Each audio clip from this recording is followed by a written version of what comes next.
Bonjour à tous et bienvenue dans cette vidéo. Dans la vidéo d'aujourd'hui, on va parler du mouvement du 1er mars 1919 en Corée du Sud.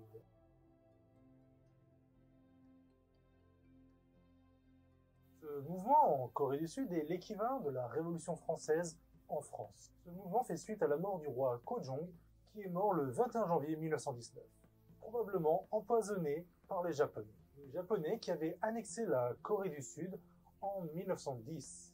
Avec le traité d'annexion de la Corée signé le 22 août 1910. Mais avant cela, la Corée du Sud était sous protectorat japonais depuis le traité de 1905. La légalité de ce traité est aujourd'hui encore discutée, puisque le roi ne souhaitait pas le signer, et il a été signé par son premier ministre, qui était pro-japonais. Mais revenons au mouvement du 1er mars. À la suite de la mort du roi Kojong, de nombreux religieux, étudiants et intellectuels décidèrent de rassembler de nombreuses personnes dans l'enceinte du parc de la Pagode pour y lire la déclaration d'indépendance. Le parc de la Pagode est aujourd'hui le parc Pakgol qui se trouve à Jongno à Séoul. Vous pouvez y aller, il y a des monuments retraçant l'histoire du 1er mai. Et pour cette lecture, plus de 2 millions de personnes y participent. Il s'agit de la plus grande manifestation contre l'impérialisme japonais, et l'une des premières également. Et lors de cette manifestation, plus de 7000 personnes meurent, plus de 45 000 autres sont blessés, et plus de 49 000 sont arrêtés.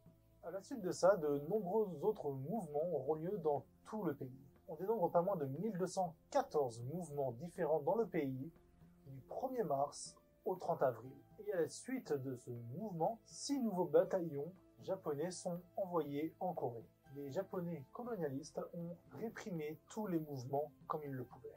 On va prendre par exemple la répression qu'il y a eu dans le village de Jeam, au sud de Séoul, qui aujourd'hui est appelé Hwaseong, qui est un quartier de la ville de Suwon. Et dans cette ville, le 15 avril 1919, les forces japonaises prennent les 300 personnes de la ville et les mettent dans une église qui vont ensuite brûler. Et toutes les personnes qui tentent de s'enfuir par les fenêtres seront abattues. Cela ressemble grandement au massacre commis par les nazis dans la ville d'Oradour-sur-Glane en France. Aujourd'hui, on se pose encore la question de savoir s'il faut changer le nom de ce mouvement pour le décrire comme une révolution. Car il est vrai que c'était une révolution populaire et c'était le peuple qui s'était révolté pour ses propres libertés. Et parmi les personnalités connues de ce mouvement, la plus populaire est Yu Guan-sun. Il s'agit d'une lycéenne qui, au moment du mouvement, était âgée de 16 ans et participe en première ligne au mouvement. Il faut savoir que pendant ce mouvement, ses 2 parents sont morts. À la suite de ça, elle est rentrée dans sa ville natale, à Cheonnam, et elle y organise un autre mouvement, où elle se fera arrêter puis emprisonnée pour 3 ans. Elle organisera avec ses codétenus le premier anniversaire du mouvement dans la prison. À la suite de ça, elle sera d'autant plus maltraitée et torturée par ses geôliers. Et elle décédera à 17 ans dans la prison de Sodaemun le 28 septembre 1920. La prison existe encore aujourd'hui, sauf qu'elle a été transformée en musée.